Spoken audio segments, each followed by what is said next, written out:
Welcome to the Faux Show. This is Dre the Barber. What's going on, world? What's going on, world?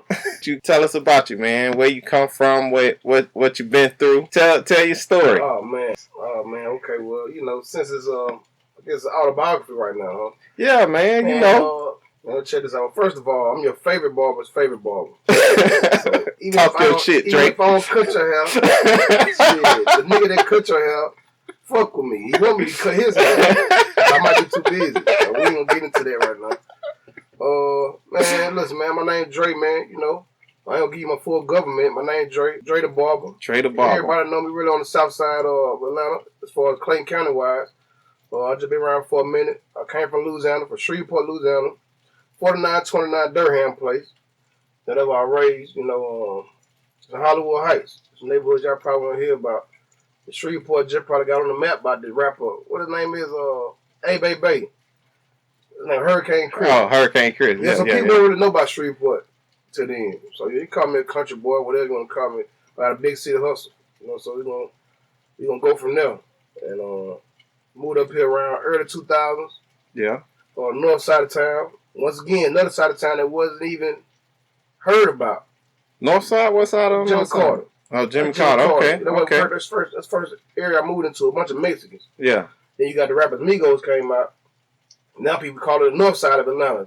Atlanta doesn't even have a north side. Yeah. You have a north side drive, and that's on the west side. Yeah. So nobody really wasn't talking about north side. Not at all. But shout out to the Migos. Shouts out to Walker Flocka, Debo the Red for making Clayton County even a part of Atlanta now. Yeah. So people saying Clayton County part of Atlanta. Even though it started College Park, they still saying it's part of Atlanta now. So it's big for music and big for those sides of town getting that exposure. Other than that, like I said, I've been cutting. And speaking of Walker Flocka and Debo the Reds, y'all might know him as the Reds, Deshaun. I used to cut them boys' hair. Slim Duncan, R.P. Slim Duncan.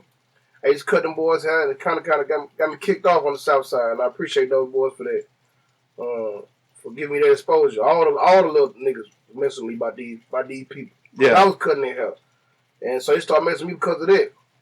And so I thank God for those opportunities, meeting those people earlier in their career, before their career even started off. We talking about when they was having shootouts at the barbershop.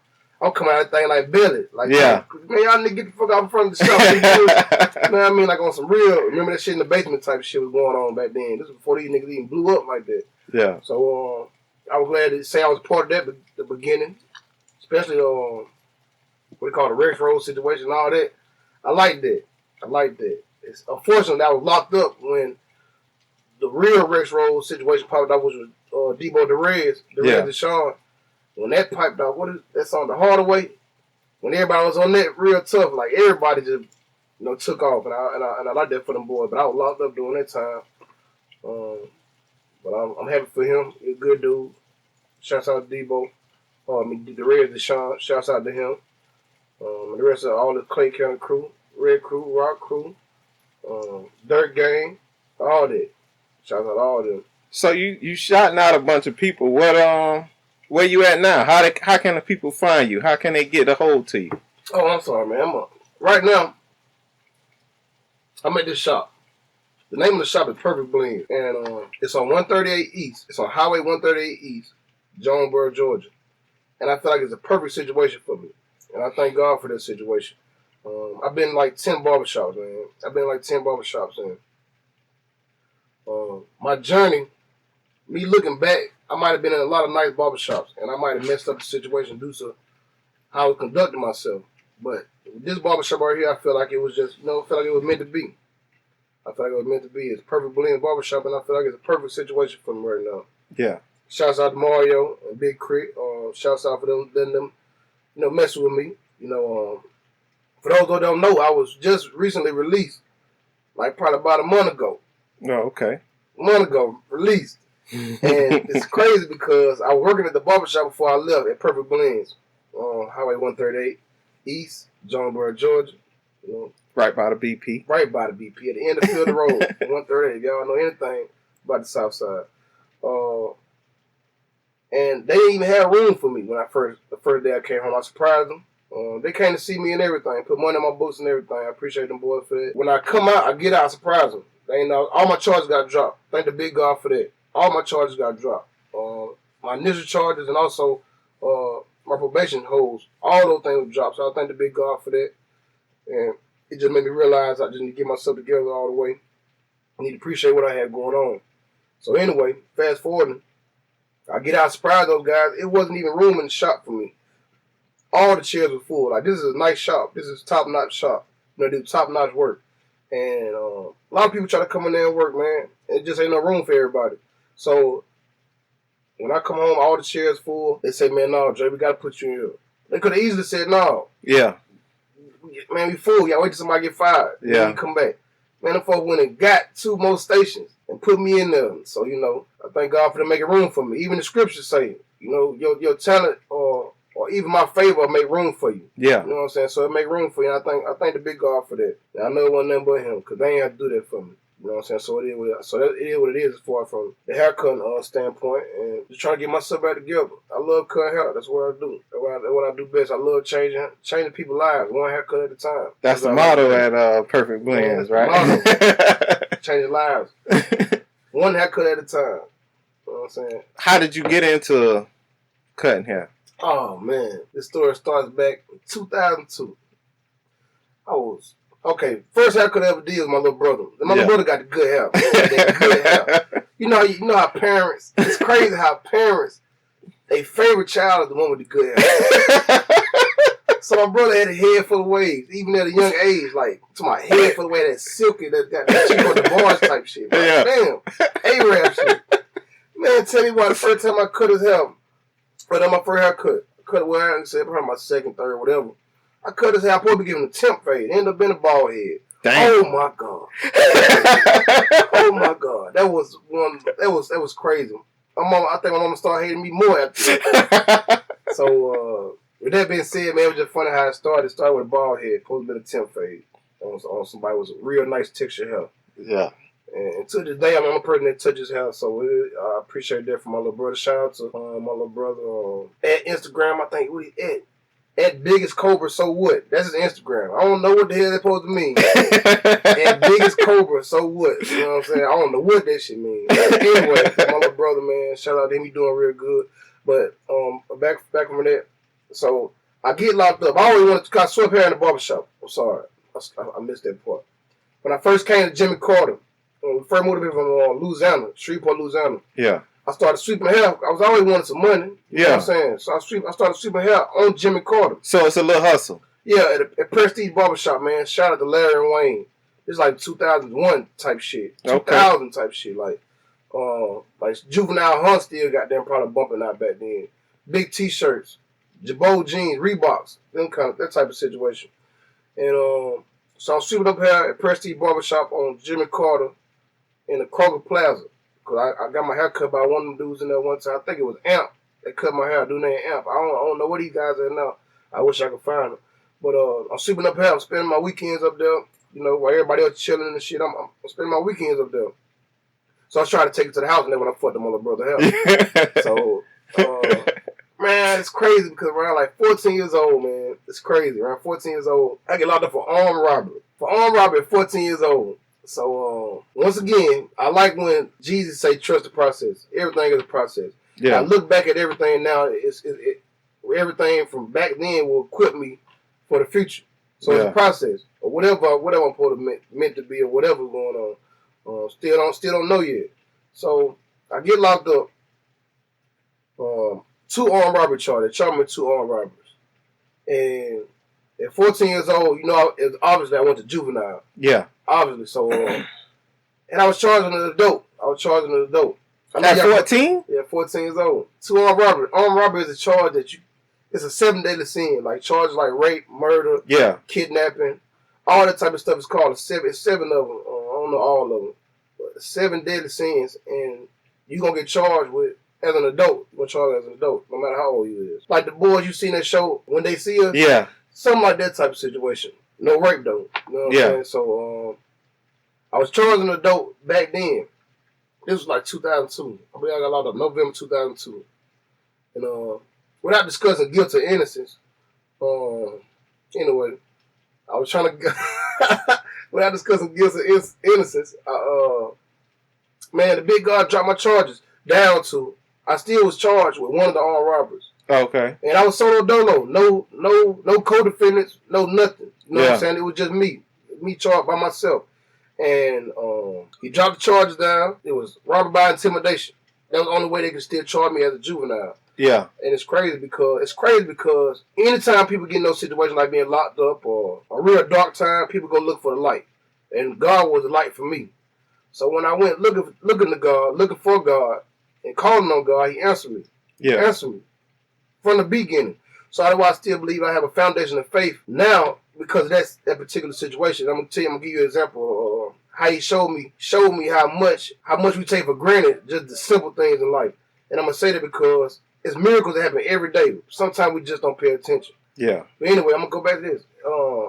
I used to play spades all the time when I was locked up. Back then, me and my homeboy Leo Garrett, he ended up getting 15 years. But he out now. He doing good. We used to play spades, and we was undefeated for almost a year straight. But we was cheating. You know what I mean? So it's and I used to always set the deck with like the number 4. Like the number 4 is my number. I don't know why I just got attached to this number. And sometimes it boiled back to numerology for me. Like, study of numbers and all that. So for some reason, 4 was always attached to me for some reason. So we were cheating. And I'm my partner, Leo. So, and I'm buffing the floors one night. One night I'm buffing for like 4 in the morning. And normally, they give you little stuff like, stuff out the vending machine and little snacks and stuff while you working. Especially working that late night. That was a privilege. You get outside food and everything. Yeah. Doing the floors or whatever, depending on who helping you. Who got you doing the floors. So, fast forward, I'm bumping the floor one night. Man, I'm bumping into the vending machine. I'm hungry as hell. This night, they ain't break us off nothing. Yeah. So I'm dead tired, working, hungry as hell. I'm bumping into the vending machine like I'm in a daze. I'm like, boom, boom. I just keep bumping the buff into the vending machine. Yeah. And I'm looking at this damn Texas honey bun. I'm looking at it like I'm lusting over this thing. Like I'm really staring at this thing. Like I just keep bumping into the machine. I know the guard's looking at me like, this nigga crazy. I'm just bumping into it, man. So they ain't say nothing. And this was the supernatural part come in there. This was supernatural part come in. The next morning, we go to rec early in the morning. And you had to walk through past the vending machine to get to the rec room. Yeah. So we go to rec, go outside, stay outside for an hour, come back in. I'm in the back of the line. It's probably about 50 or 60 juveniles in front of me. I'm in the back of the line, coming back in. And as I get closer to the vending machine, I see 4 Texas Pete honey buns sitting on the floor like a commercial. Like they stacked up perfectly, man. So I put it on my kids. I put man, God strike me down right now. Not right now, but right now. Yeah. 4 honey buns stacked perfectly.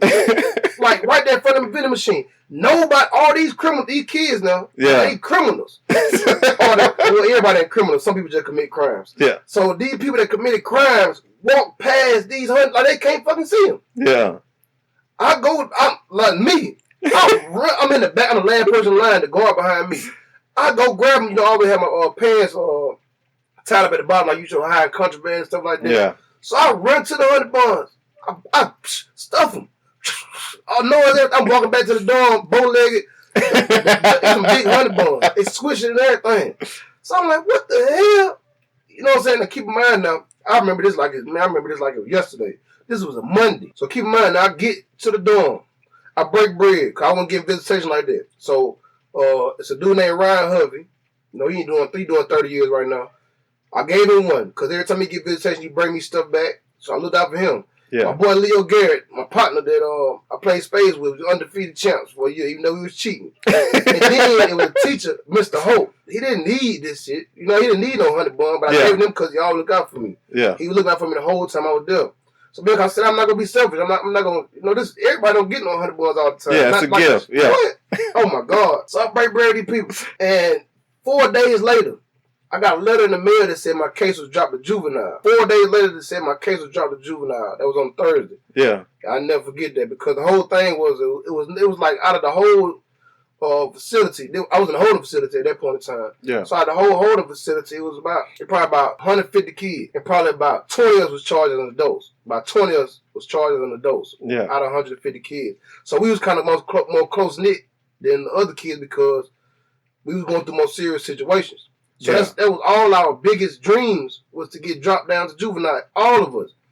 We wasn't like thinking about being it. So do you know like the span of time you did waiting to get that letter?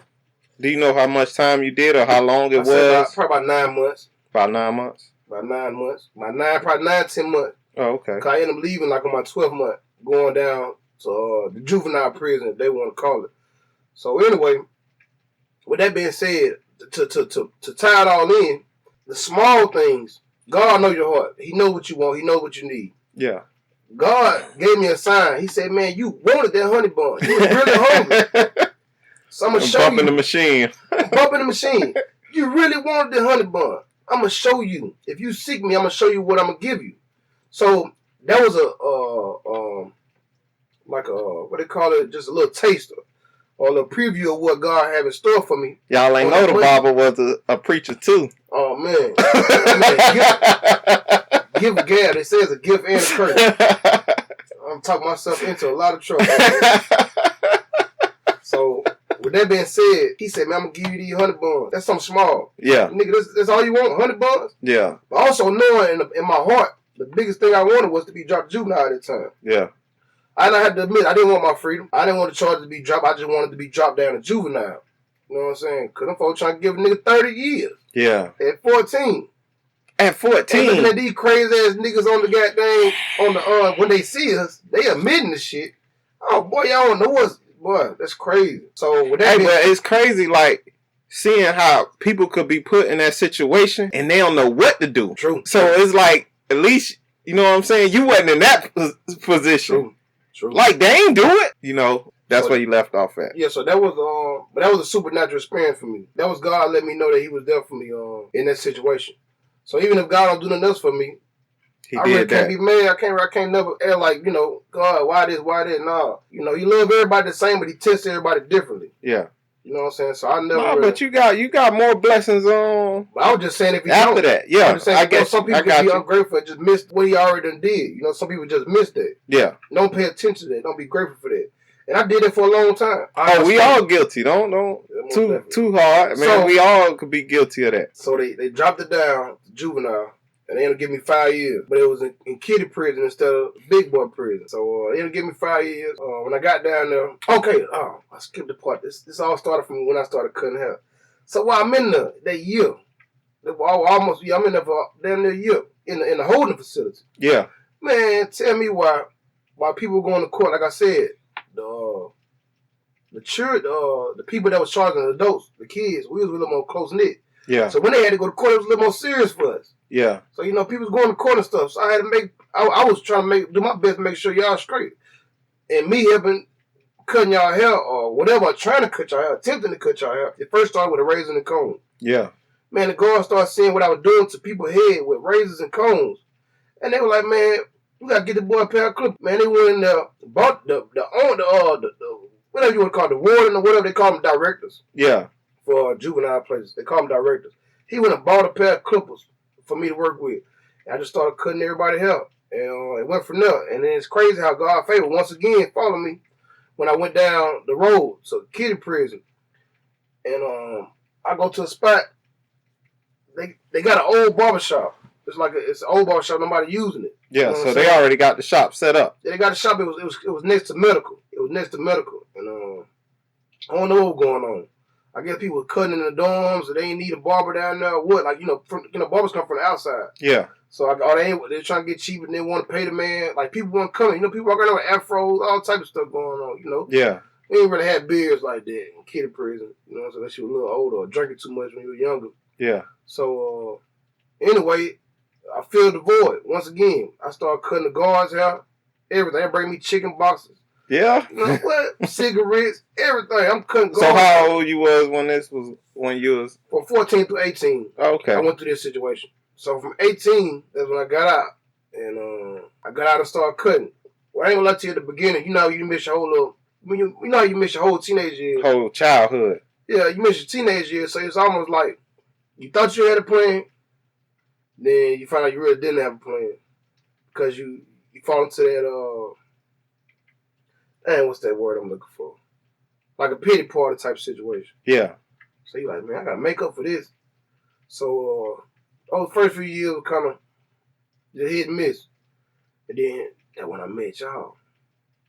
When I started cutting hair on Highway 42. Yeah. At the barbershop in front of the townhouse. Yeah. Right across the street from G Spot. Well, to tell you the truth, I didn't meet you until you was cutting my son hair for about 3 months. Cause my brother was like, "Hey man, I know this barber.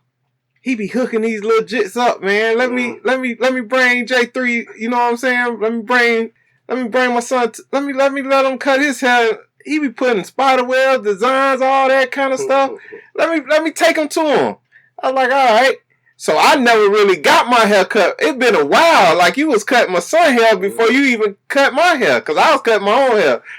But then go ahead. I'm sorry. I like this shit. So you know, I never really went up there because I was cutting my own hair. Yeah. I wasn't interested in getting a haircut, man. I mean, but you know, sometimes special occasions, you know, you wanted to look extra neat. You know what I'm saying? You know me, I always felt like I was an artist. I always felt like it was a form of artwork. I never just really looked at it like cutting hair. So I really felt like it was artwork. So I would treat it more like I guess back then I would treat it more like just love for the game type situation. Yeah. Like just love to do it. You know, so like I was saying, though, first few years, cutting one of my main things that I was really just trying to do. It was like it looked like it was just another part of the hustle. Now I was treating it like a hustle. I treated it like a hustle for a long time. And even yet and still, I'm trying to transition from treating it like a hustle to turning it into a profession. Yeah. And I've been doing it for 10 years and change. As far as cutting at the shop. Yeah. As far as cutting at the shop. Full time. So I really should have been. I'm a veteran at this shit, but it's like I still ain't got the professionalism part. You know, as far as the etiquette. Because you got to think a lot of barbers go to school. I ain't gonna say a lot. Most barbers go to school, but the good barbers, a lot of them, I don't think they went to school. Because some of the best barbers I know didn't even go to school. You know what I'm saying? Look at Mario. He ain't go to school. You know what I'm saying? Crit went to school. Yeah. But as far as Mario, the way he, you know what I'm saying, the way he operate, I can tell it was just in him. You know what I'm saying? As far as do that type of shit. And it's a love of the game type shit. Like, yeah. It's artwork to him. And I can tell a lot of barbers I meet. I've been in 10 shops, man. A lot of these people ain't got been no school or nothing like that. And it was just something they picked up. And they advanced at it. So, like I said, back to when I met y'all, well, I thought I met y'all. It's been so long ago, I done forgot the beginning. Yeah. But I met G through Reggie. R.P. Reggie. Yeah. R.P. Honduras. That's crazy. I met G through Reggie. And it's crazy because I'll never forget, I went to Louisiana. When I first got out, I went back to Louisiana for a little while. And I came back with a yellow box Chevy, Canary, yellow box Chevy with the blue flames, with the chrome Cadillac grill. Yeah, you wanted to be seen, huh? Yeah, I didn't know no better back then. I did not know no better back then. Lord have mercy. So I'm at the Walmart over there on 42. I'm at the Walmart on 42, man. The first people I really met was Reggie and Vance. Oh, okay. The first people I even talked to. I'm getting out the car. I'm like, man, that's a nice car. Like, so I'm talking about the Walmart parking lot. Then we just started chopping it up. And it's crazy just went from there. Like, it was the first people I talked to on the side of town. Like, I had people that I was dealing with, like, my peers was people that was locked up with me and they got out. Yeah. So these were the people that I reached out and I was dealing with at the time when I first had came back. When I came back to Georgia, when I had left for that little second and came back with the car. So those people that I was dealing with. So as far as on this side of town, Reggie and Van were the first people I was talking to. They introduced me to G. Yeah. And it was over from there. G been 100 ever since. You know what I'm saying? You been 100 ever since. I got to take the time to thank you for that. Y'all niggas been 100 ever since. Before this situation, like I ain't never see nothing negative. Yeah. That's what I mean when I say 100. Like everybody think 100 mean do this, do that, street shit type shit. Nah, it's just being a genuine person. Yeah. That's 100. That's 100. Consider no real niggas a nigga that's gonna shoot you and all that extra shit. And real people take care of their motherfucking kids. They handle their business. Shit like that. Yeah, that's what I learned. Man. That's what I learned. That's a fact. That's what I learned through maturity, though. Hey, trying to mature some more. We all need life lessons, and we all go through things. And my wife was listening to a motivational speak, and one thing he said was when things go wrong, don't go with it. You know what I'm saying? So I like that. You know what I'm saying? When things go wrong, don't go with it. Like, you got locked up, things went wrong. Shit, but you can't sit there and just, you know what I'm saying? You can't sit there and let that be your story. You could change it. You the only one that could change it. Shit, and you've been doing that. Like you said before, like, you got a story, man. Crazy part about stories, though. It's crazy part about, fuck stories. Fairy tales. But you know, I'd rather you be the one to tell your story than to let somebody else tell your story. Because they ain't going to tell it the way you going to tell it. Yeah. You know what I'm saying? They see the part where you did them wrong or how you impacted their lives. They're not going to tell your whole story. How you got here, how you came here, all the stuff you've been through. They're not going to tell all that. They just going to tell your interactions with them, how it went, how you treated them. True. And how good or bad you as a person to them. True. But it's more to you than that. That's why they didn't like when Diddy tried to make a Tupac movie. They just add up. Yeah. But like I was saying about the fairy tales, though, this is what I had to realize about stories. Like, once again, back when I was saying trust the process. Yeah. Fairy tales, if you look at it, it always start out once upon a time. That's the beginning. And the ending is always happily ever after. Happily ever after. But then the goddamn middle of the book, man, Snow White got put to sleep. Yeah. Cinderella goddamn got kicked out the house. Yeah. Goddamn Shrek, the bitch turned ugly. Yeah. Like, it's all type of shit to be in the middle. Yeah. So I really came to the point where I don't have a problem with the middle. Yeah. You know what I'm saying? I'm more so focused, like you were saying, about people that I come across in the middle of those stories. So if I have any regrets from this point I'm in right now, if I have any regrets, it's about the people that I interacted with in the wrong way. If I have any regrets, it's not so much a part about what I went through or what was done to me. I really don't have no regrets on that because it's gonna build me for, it's gonna make me better for whatever going on in the future, or for where I'm at right now. So if anything, it's the people that I interacted with and how I affected them. If it was in a negative way, that's the only regret I would have right now. But with that being said, my story, the happily ever after part, I mean, I'm not rushing to get there neither. Yeah. I ain't rushing to get there. I'm just stop and smell the roses along the way. Yeah. There's some good stuff. It's either the cup be half full or half empty. Because it's crazy because the situation when I just got locked up before this, where I just got my charges exonerated on, all the variables are the same, Pete. Yeah. All the variables are the same. How I get my kids, the shop I work at, where I reside, everything is the same. And I was unhappy. I was not only unhappy, I was ungrateful. Yeah. With the situation before. But none of these variables, same variables, same equation. But the answer is different now as far as for me. Yeah. It don't equal ungratefulness and unhappiness and wanting to be here and wanting to be there. I was mad I ain't had no shoes till I met a nigga with no feet. Whoa, talk to him. So it's kind of fucked up. It's kind of fucked up, and I was kind of it's kind of fucked up that I was even thinking that way back then. But even to just come back with a clean slate, like just a clean slate, not necessarily as far as it just started back over again. Like it's like God put me right back. I got out the same time I got out last year. Like the same time, and same time. It was like he just put me right back in that situation. Reset button, nigga. Yeah. Oh, you lost your motherfucking mind again. Yeah. Reset button. I'm putting you in a position to win. Now play ball. Just calm down. Stick to what you fucking know and mind your damn business, and everything will work out. And be grateful. Yeah. Be grateful. That's what I got out. That's what I got out of that lesson. For sitting in there for them 6 months, not knowing what the hell was going on. So I appreciate the big God for that. So we back. We back here right now. So what's the plans, man? What you got planned? What you got plans for your future, man? For Dre to step up to the next level to be the world famous barber that he's destined to be. It's crazy, man, because you know, he got all this stuff on Instagram and all these yeah, Instagram, the highlight reel, man. The highlight reel. Everybody show their highlights. They don't show the lows. They don't show no part. They don't show no lows. I flexed on it this morning. I flexed on Instagram this morning. Man, listen. I told these folks I forgot to add an emoji, like with a laughing face or something, let these people know I was playing. But look, I flexed on it this morning. I took my daughter to Chuck E. Cheese this morning. Yeah. The motherfuckers just open. Nobody in that bitch. Yeah. I came in at 11 o'clock on the dot. Nobody was in there. I flexed like, yeah, man, bought the Chuck E. Cheese. They shut it down for you.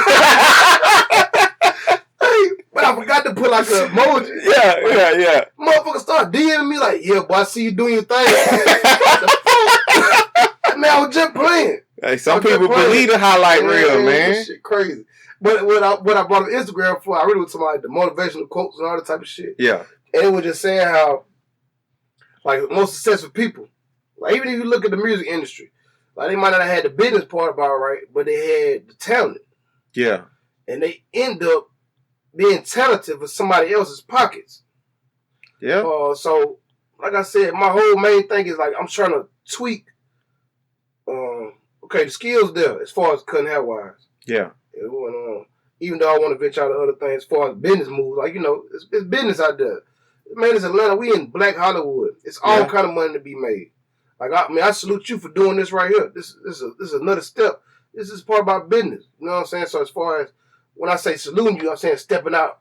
Yeah. Whatever your comfort zone was. Nah. It's another great saying. Like I said before, you don't have to be great to start.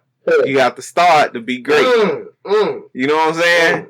You got to start it, man. If you don't never start it, it won't be no in between. It won't be no middle. It won't be no end. Straight up. You just got to start it, man. So, I stepped out. I got the little stuff I needed, and I'm starting it. You just my second guess, man. I didn't do nobody else. It's just, my wife is you, my wife, and my brother. So I mean, this the beginning, man. We so just gonna start this thing and see how far it's gonna go. So you jump and the net will appear. Yeah, that's another good one. Yeah, you like that one, huh? Fuck it. So yeah, as far as plans, and it's crazy because I think with my heart. This is one of my problems. I think it's a Leo thing too, though. Shouts out to the Lego gang. We think with our heart and not with our mind so much. And a lot of emphasis be put on feelings. So, right now, how my vibe, what I'm feeling right now is to just fine tune what I have going on right now. Yeah, ain't nothing wrong with that. And then I would try to add something to the plate. So right now, I'm just really trying to make sure what I'm eating right now, what's going on my plate right now. I'm trying to make sure I maximize whatever going on right now with me. Then I add something because I got a one-track mind. Yeah, I got a one-track mind, and it's kind of hard to have multiple things going on and just maximize multiple things at one point in time for me. I had learned it. I'm learning myself. 30 is the new 20, so I'm still a young adult. Yeah. So I'm just trying to figure this shit out, man. I'm learning myself, man. So it's hard for me to when I try to venture off into other things, something else be lacking on the back end type shit. So that's not what I'm gonna try to do right now. Just maximize. Okay, for those of you that don't know, I am one of the best barbers on the South Side, but I do not have a barber license. So, like I said, once again, I didn't go to school. I was treating this shit like a hustle, man. Yeah. Them niggas told me if I went to school, I had to cut hair for free. Yeah. Man, I just cut hair for free 3 motherfucking years. Yeah, cigarettes, chicken boxes, that shit don't count. Yeah. You tell me I gotta cut hair for free? Another 2 years, get my license? Oh, man, you got me fucked up. So, I never went to school, man, but once again, trust the process. Now I'm at a shop and I'm doing an apprenticeship. But I never stayed at the shop. I'm doing an apprenticeship on the mall. Yeah. On Jamal. I don't know his Instagram right now. Shout out to Mall. Shout out to Mall. I don't know his Instagram right now. $1 Million Mall. But I'm under him right now for the apprenticeship situation. And that process takes about 18 months. But like I said, once again, it's like my 10th shop. I ain't even been in the shop for 18 months. Yeah. Let alone was thinking I was going to be in the shop for 18 months. You know? So right now I feel like I'm going to be here. I'm going to be there. Like I said, I'm grateful. Once again, it goes back to me being grateful. And also being humble. Yeah, so the plan is to finish this apprenticeship. Yeah, finish the apprenticeship. Finish the apprenticeship, get the license. And of course I want my own shop. Yeah. Of course, like you know, real leaders, you know, like I said, shout out once again. They're not my bosses. They're leaders. Yeah. Shout out to Mario and Big Crit. Real good leaders make everybody in their constituency be leaders. Yeah. Or be better. You know what I'm saying? Everybody ain't meant to have their own shop and all this and that type of stuff, but I already know that's what I'm destined to be. That's why I always felt uncomfortable being in all those other people's shops. Yeah. You know what I'm saying? Building people's dreams off my back. You know what I'm saying? Not saying in a negative way, but just, you know, like I said, 99% of the people work for people, the 1% that didn't give up. Or, you know, that's all it is. So I feel like I'm not going to give up on myself. Yeah. Overnight success is not existent. That don't happen. Yeah, unless you're Donald Trump. No one is an overnight success. Unless you're Donald Trump, man. It's not a home run if you're born on third base. True. Nigga talking about he had $1 million loan, that's it. In 1970, $1 million was $1 billion back then. Telling you. Yeah, you talking about, man. But shout out to Donald Trump, though, man. Shout out to Donald Trump. I ain't mad at that nigga, man. He's just a gangster. He's a gangster. They don't put no color on gangster. They don't put no profession on gangster. Shout out to Donald Trump, man. Yeah, that he is. You gotta get with it, man. It is what it is. Protect yourself at all times. Have your hands up at all times. That's what they say. So you get punched in the mouth, when the bell rings, it's your fault. It's your fault. It is what it is. Man, y'all get out there and vote, man. 2020, man. Vote for Kanye. Vote for Kanye. Shit. If I could vote, I'd vote for him. But I can't. So fuck it. Oh, so since you brought that up, I wasn't going to even touch on that. But being that you can't vote, how do you feel about people who can vote and don't? Okay, if you don't vote, don't complain about politics. I mean, don't complain about what's going on in your community. I mean, don't complain about nothing that has anything to do with politics if you don't vote. And if you vote, they give you the right to complain or voice your opinion about politics. That's all I can say. If you can vote and you do vote, they give you the right to just voice your opinion. Like they said, they call it democracy. You know what I'm saying? The number one, what is that? Amendment? No, not amendment. What is that? Something about the Constitution. The right to freedom of speech. Yeah. Freedom of speech. I don't know if it's number one or not. Yeah, that's the Second Amendment. It's a big deal. Yeah. Freedom of speech. So you can goddamn say what you want to say. As long as you goddamn back it up by voting and stuff like that, oh shit, I'm all for it. But if you don't vote, shit, just shut the fuck up. It is what it is. You should got your ass out there. Sitting on Instagram. Yeah. It don't take much. Watch Netflix. It don't take much. All you gotta do is just take off for a couple hours. Shit, take off a couple hours and goddamn go vote. Yeah. So that's how I look at it, man. Shout out to Trump, man. So, man, you did a big jump in your story, man. You missed your blessings. You ain't talk about your 2 beautiful kids you have. I mean, I don't know if you want to shout them out or not. Or man, we jumping so much. I ain't feel like it was a jump, but man, definitely I love my children. I feel like it was 2 biggest blessings. Like I had my daughter crazy as a day, man. I told my daughter, it's crazy you say that because I told my daughter, I said, man, you crazy. Cause she be doing this weird stuff. Yeah. I said, she's 3 years old. Shout out to Paisley. And Levi 8. Shout out to Big Levi. Just took him to the emergency room last week. Punctured his eye and get 25 stitches. But he a gangster. He okay. He all right. You're not gangster in a gang-banging type of way. R.P. Nipsey, not that type of gang. Gang. Nah, none of that shit. He a tough kid. His third time getting stitches, so he all right. He ready for it. But anyway, I told my daughter this morning, man, we were riding in the car coming back from Chuck E. Cheese, and she just started screaming for no reason. I just yelling, like, yeah. Like, man, you crazy, man. She get what she said. That's why I like to play by myself. 3 years old. I said, man, you crazy. She said, that's why I like to play by myself. I said, oh, my God. What I got on my hands right Where here. she get that from, Dre? I don't know. At least she keeping it real. She keeping it real. She keeping it 1,000 out. You know, so shoot. I call her crazy. She ain't say no, I'm not. She ain't say none of that. Yeah. She said that I play with myself, but her mama crazy here too. So, you know. No, but it's good for them to have, you know, they own they self. You know what I'm saying? To be they self. Give them time to be they self. Let them express their self how they want to express their self.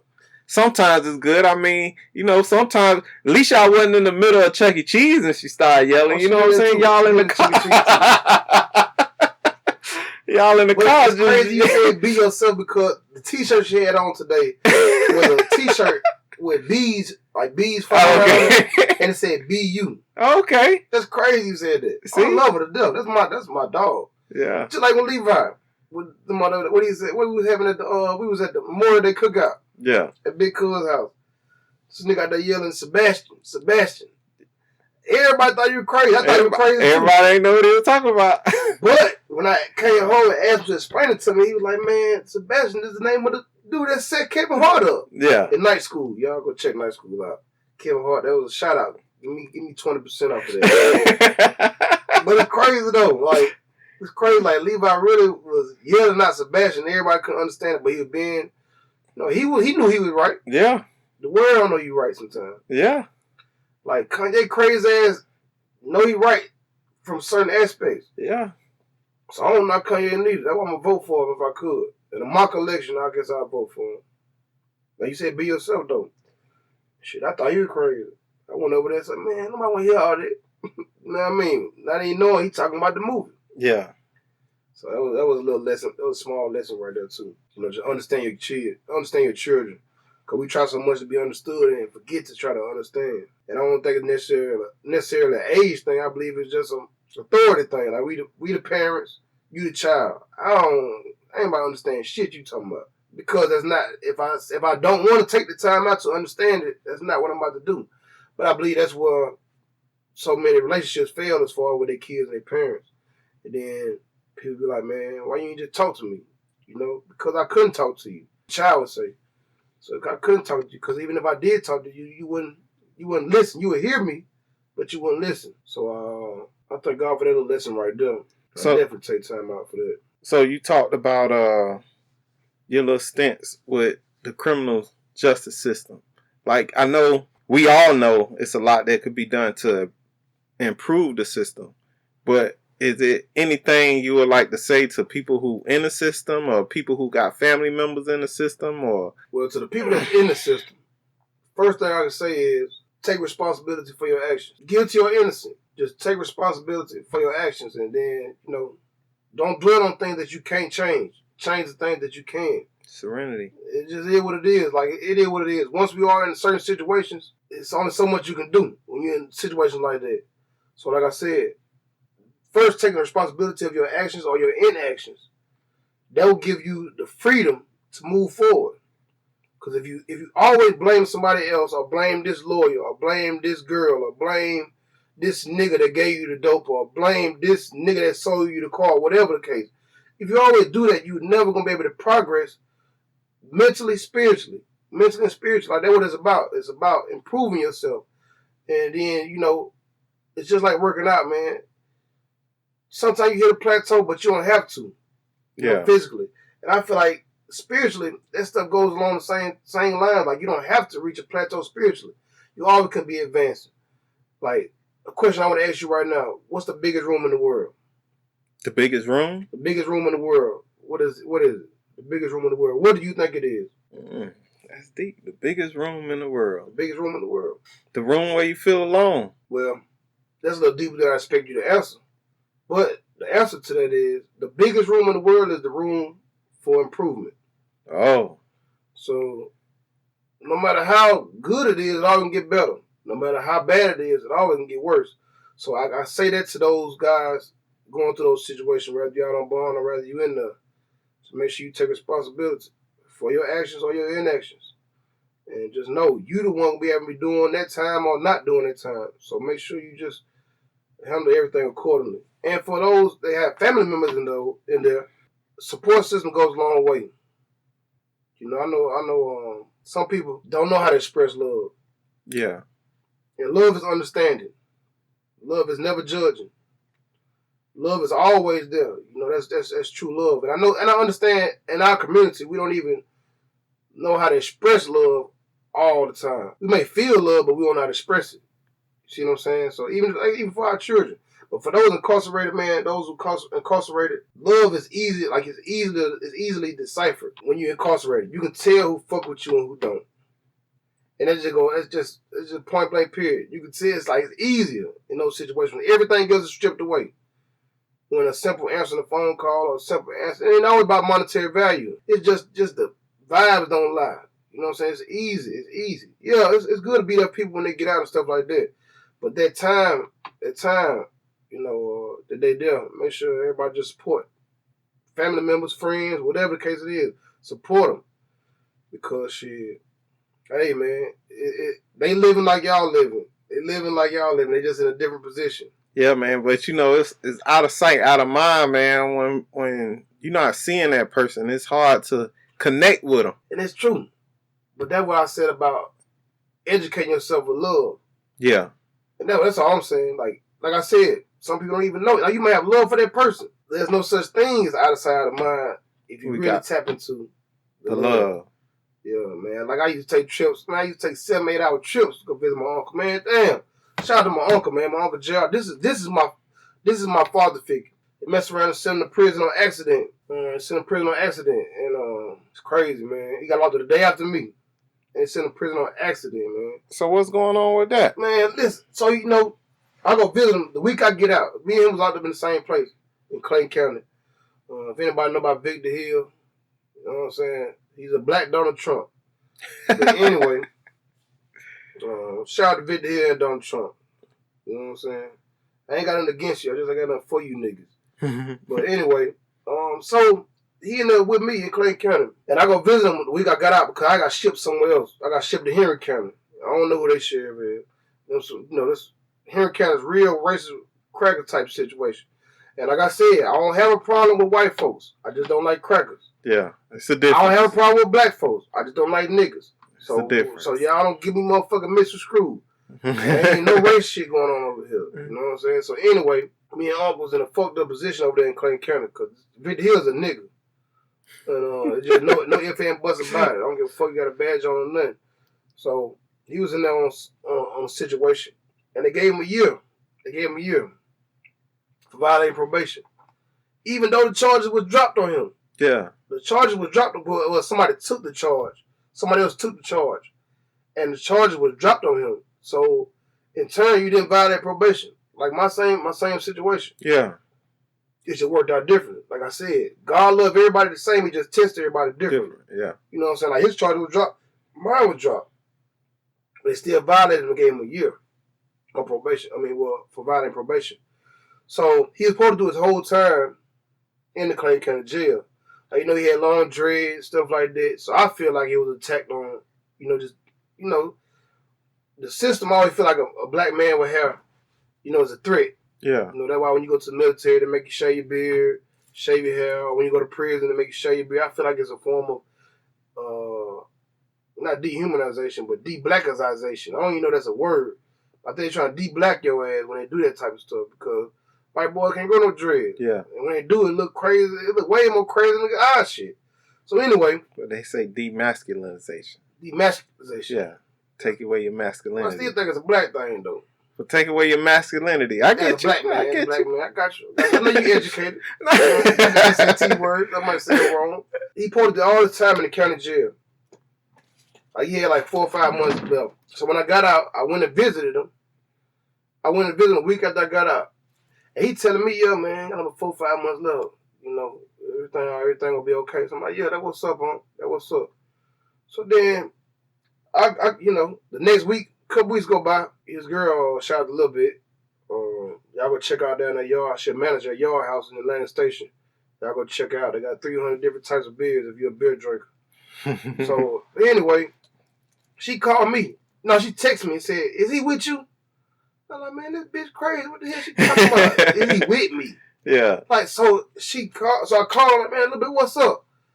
And she was like, yeah, J. Porter had got out today.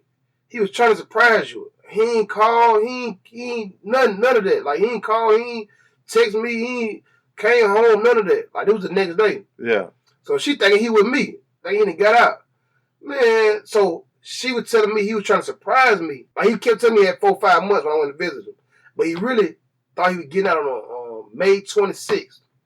So he was trying to surprise me and pop with me at the barbershop. That's why she thought he was with me, thought he had got out. Yeah. And she was like, man, I've been this and I've been that every week, sending money. I know this nigga ain't just disappeared on me like that. So I get off the phone, I go to calling the hospitals, other county jails, all that type of stuff. None of that. Man, how about I go on DOC.com? No, I called the Clayton County online. I called the Clayton County jail and they were like, man, he was released. He released. He's like, he ain't here. He ain't could have said they was telling her. Yeah, because he wasn't there. Calling me. Yeah. He was saying he released. He ain't here. So then I'm like, man, so I kept calling. I'm like, man, something ain't right. Where the fuck my uncle at? You know what I'm saying? I say, man, you gonna be it's crazy because I was threatening. I said, man, what your name is? Because your ass gonna be on Fox 5 tonight. All this type of shit, right? Yeah. So then they said, man, yeah, we just found out he awarded the state. You know what I mean? He was sent to prison. So I went on DOC.com. Yeah, picture go right there. Had it driven for 7 years. Gone. You know what I'm saying? So he ain't look right. He ain't look like my uncle. Yeah. Not fuck the hair part in his eyes. Yeah. It just didn't look right. Like, they just took his motherfucking soul. And that'd be their purpose. They want your life. That's why I feel like they do that. Like you said, demasculination or something you said. Yeah. So anyway, so man, I call a little bit and tell her what's going on. She's like, man, no. So it just happened. I knew a lieutenant that worked there. So I go talk to the lieutenant that worked at the Clayton County Jail. I talked to him. He was like, man, he had the wrong paperwork. He had paperwork that he probably got out on May 26th. And they said they messed up his paperwork. They said in the computer he had a year. And then when they put to send him down the road.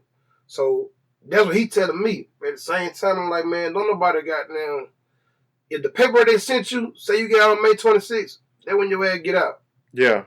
You know what I'm saying? I ain't never really heard about nobody getting no paper when they get out, and it don't go like that. So that's another fucked up part about the system. So right now, I'm a little bit dealing with the lawyers, trying to see if they can get something situated. But as far like when I talk to inmate relations down at the prison and stuff like that, they go by what's in the computer. Yeah. And it's sad because what the paper said was supposed to came from the computer. So I don't know what. I don't know what the information. I don't know what the information got mixed up at. And so right now we've been dealing with this for about a few weeks now. It's been a few weeks. What's the date? June 11th. So yeah, we're doing about a few weeks now. May 26th. Yeah. Damn. So hopefully we're gonna see what's going on. But right now, like I said, I don't give a fuck about the time. I ought to do that in 10 years in prison. Yeah. Before I went and got him. Because like I said, I used to take those trips to go visit him. It's about 7-8 hours. Driving, non-stop. Going to go visit him. Because he was there for me. And I was talking about the love part. Ain't nothing that can separate me from going to fuck with him. Because how much love I have for him. You know, people that was 30 minutes away from him didn't never go see him. Yeah. But that's neither here nor there when it comes to everybody's situation. Because I know nobody loved him like I loved him. Yeah. So it is what it is. It is what it is. So that's why I talk about the love part. But anyway, and everybody ain't meant to love you. And you ain't meant to love everybody. So we gonna go to the point. Fast forward. This man right here that did so much for me that I feel kind of bad, like I owe him even more. Now that he's going through a real fucked up situation. This is something he wasn't expecting. Yeah. Like I say, he been doing time all this 10 years giving to these white folks. Down in Louisiana. No Louisiana's jail way worse or prison way worse than up here because of the different mixture of people. So with that being said, the dread part, that probably was the worst part for him right now. For taking his health. Yeah. You know, so just because I say he used to do it. And he was ready to do it, 4 or 5 more months anyway. That's all he got left anyway, right now. Yeah. 4 or 5, but it was just taking the dread part. I know he was pissed off about that. Because LT told me, like, yeah, man. Before I even said anything, he said, yeah, man, you talking about the one with the dreads, right? I said, yeah. He was like, yeah, he was cutting up by them dreads. I was like, God damn. You know, like you said, taking people's strength, man. You was already ready to just do your time, or you thought you was coming home. Yeah. Thought you were going to surprise me. Come home, man. They tell you, no, you going down the road. That's fucked up. Yeah, man. Aren't good peoples, man. Man, what? Man, before we wrap this thing up, man, anything you want to say to the people? Anything you want to get off your chest? You want to shout out your socials? let them know where they can follow you and get one of the world famous haircuts from the world famous Dre the Barber. Well, yeah, man, we're gonna go at Barber Dre. No, at Barber _Dre 42. At Barber _Dre 42. That's my Instagram, man. Y'all don't judge by my followers, man. I had to start it over. Shit, I wasn't hacked in them. I just didn't know my password. So, it is what it is. Y'all help me get my followers up, man. I need some followers. I need at least 1,000. And I feel accepted in the world. I got about 100 right now. Got about 100 of them. I've been on that for about a month, man. Y'all come check me out, man. See the pictures of the cuts. I'm gonna try to upload some more stuff, man. So y'all can see what I can do. And if anything, if y'all come get a haircut by me, just support me. Support me in other ways. Most stuff coming soon. I don't know what it is yet, but it's gonna be some gonna be coming. You know what I'm saying? So y'all just support me no matter what it is. Even if y'all get a haircut from me. And I appreciate anybody that do support me already. Like I said, you ain't gotta come get no haircut from me to support me. If you just genuinely give a fuck about me and want to see me do better, I appreciate it. We out. Man, be on the lookout, man. Dre got big things on the horizons. This has been another episode of the Faux Show. We're going to close this thing out, and we'll see you next time.